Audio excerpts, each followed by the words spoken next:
So this is if you have Adobe Premiere or any editing software. The information is pretty much the same when setting up your project. Pierre here will explain to you how to, we're going to use the exact same video and we're going to import that into Premiere and we're going to add a time code on top of it. Alright, so you're starting Premiere, you do a new project. We're going to time, drone race, whatever. No, nothing in particular here. So we're going to open Premiere. So find your file, open the file, drag it in. Drag in your file. I'm going to take the same 3 laps. These are my 3 first laps. So what I usually do is I go to right before my gate, I press I for my start. I go through my 3 laps. So I pretty much, so that's probably 2 laps already. I've done about 50 seconds or something. So that must be about 3 laps here. So here I grab my video, I grab it and bring it to my timeline. And so here I want to go get my effect. It's called timecode. Timecode, you bring it to your on top of your video file. Then you come here. You'll see it'll show up here on top of your, and you can move it around if you'd like. You have to move it around and everything. You have to come here up in effect control and position. In order you can play with that's the position of your video. Actually, the position, time code here. Yeah, right there. You can play with it. Yeah, it'll move it around. So just so it can be clear. Anyway, basically what you want to do first is come here to timecode display. Timecode format SMPTE timecode source. You go clip. You want to do this first, and then 60 non-drop frames out of that list. So that's the first things you want to set up. Then you also want to come here up here into sequence settings. You want your sequence to be 59.94 frames per second. Press OK.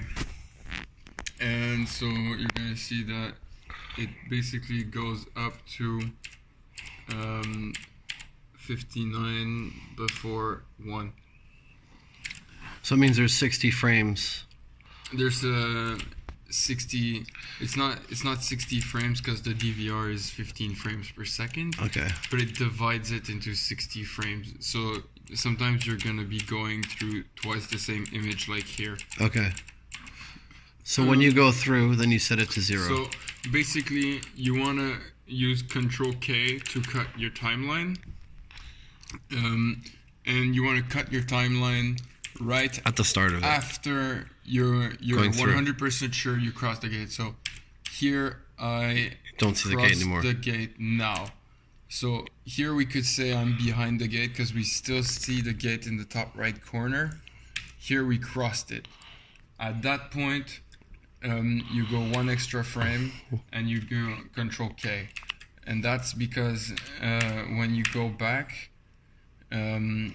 When you go to that moment, it starts the time code from where you cut it. Basically, when you cut, it cuts 1 frame behind it. So if you go 1 frame back, no, actually, it didn't. It's okay. So what you're gonna do is you're gonna cut it at each lap.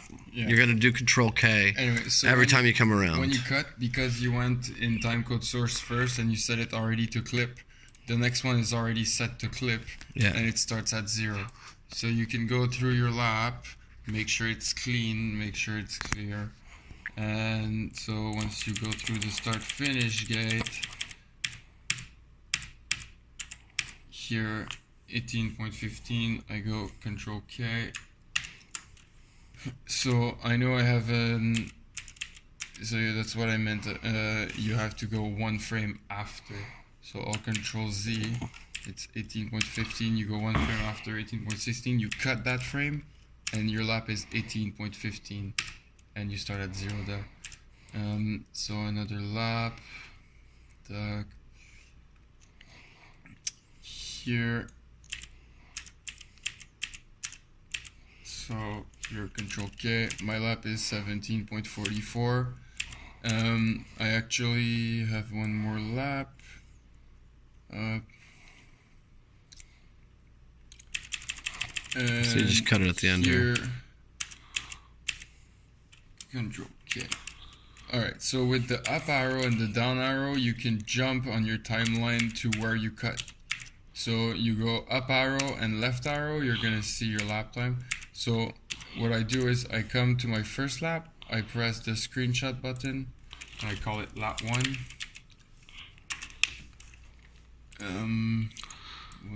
Lap 1. Save PNG. Lap 1.